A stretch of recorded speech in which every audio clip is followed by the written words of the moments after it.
yang bisa kita lakukan dalam rangka membudayakan coaching di sekolah. Yang pertama adalah tentu kita perlu memberikan latihan kepada teman guru dan kepala sekolah. Pelatihan tentang coaching agar supaya mereka bisa mengenal seperti apa coaching itu.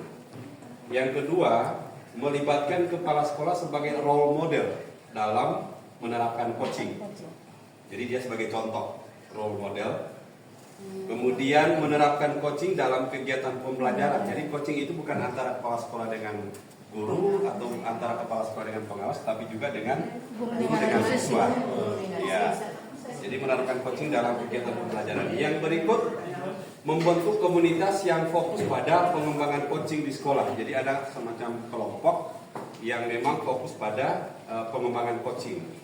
Kemudian yang terakhir adalah melakukan evaluasi terhadap pelaksanaan coaching di sekolah.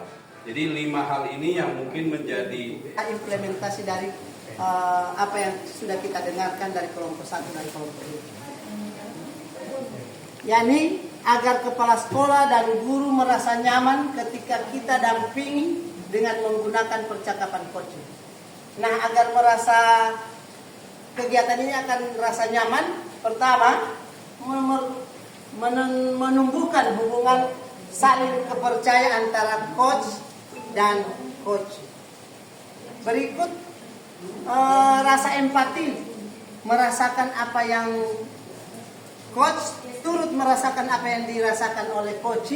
Kemudian fokus pada maksudnya yang bukan sakitnya, tapi rasamu bukan rasaku.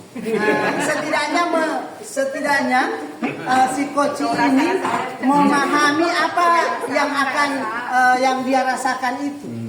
Nanti kita akan gali apa-apa kira-kira kenapa dia jadi demikian. Berikut fokus pada kekuatan potensi, berarti kita mengakui bahwa si coach ini punya potensi, punya kekuatan yang perlu kita tumbuh kembangkan.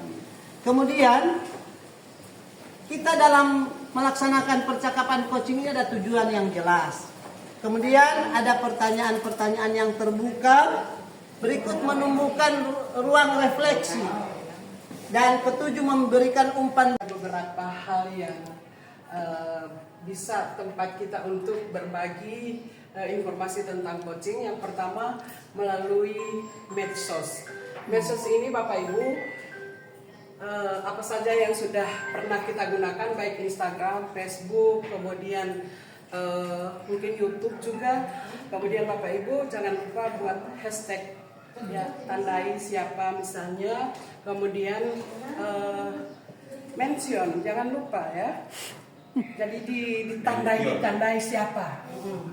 Oke, supaya dia bisa menyebar luas kepada yang memerlukan informasi. Yang kedua, melalui pelatihan-pelatihan, baik workshop, seminar, diklat, mungkin sosialisasi juga. Kemudian melalui tulisan atau website atau membuat blog sendiri. Kemudian membuat podcast atau sebuah video di mana kita mengundang misalnya narasumber atau mengundang coach untuk diwawancarai, kemudian kita bagikan podcast ini untuk dibagikan. Proses kreatif gitu ya. Yang kedua, gunakan pertanyaan terbuka. Yang ketiga, latih mendengarkan secara aktif. 4, bangun hubungan yang empati. 5, gunakan pendekatan berbasis solusi. 6, tingkatkan terus latihan untuk coaching. Dan 7, refleksi diri secara teratur. Insya Allah dengan 7 teknik ini kompetensi coaching kita akan lebih bagus dan coachingnya akan lebih terbantu dalam mencari solusi-solusi terbaik untuk pengembangan diri dan praktik baiknya ke depan. Mungkin itu saja dari kami. Terima kasih. Ada pertanyaan? Ada pertanyaan Bapak Ibu? Bu Yones? Yang menjadi perbincangan awal itu adalah menanyakan tentang tujuan percakapan itu apa. Ya. Kemudian yang berikut, apakah dia terkait dengan agenda atau topik atau hasil. Jadi ada dua gitu ya. Tujuan topiknya apa dan hasilnya seperti apa. Dia ditanyakan di tujuan itu. tujuannya tentang apa dan hasilnya yang diharapkan seperti apa gitu.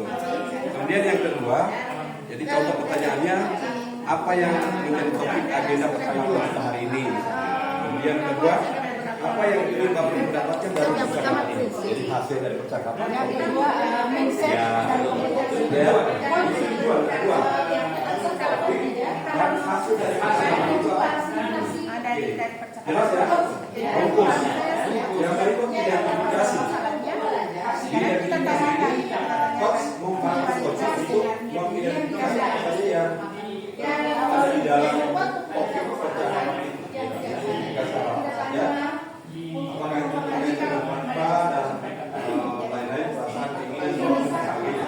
Nah, tujuannya adalah untuk memperjelas mengenai dan memetakan situasi itu pakai identifikasi apa yang kita dibantu dengan pertanyaan situasinya seperti apa yang mempengaruhi hal itu sehingga bisa terjadi, kemudian situasi yang diinginkan seperti itu, misalnya guru tidak disiplin. Kenapa guru tidak disiplin? Kan misalnya seperti itu, apa yang menyebabkan identifikasi ya, kenapa dia tidak disiplin? Kemudian situasi yang seperti apa yang diharapkan? Oke. Kemudian apa yang bisa membuat hal itu bisa terwujud? Apa yang diharapkan? Itu diidentifikasi sudah. Oh, kalau mungkin Pak ada faktor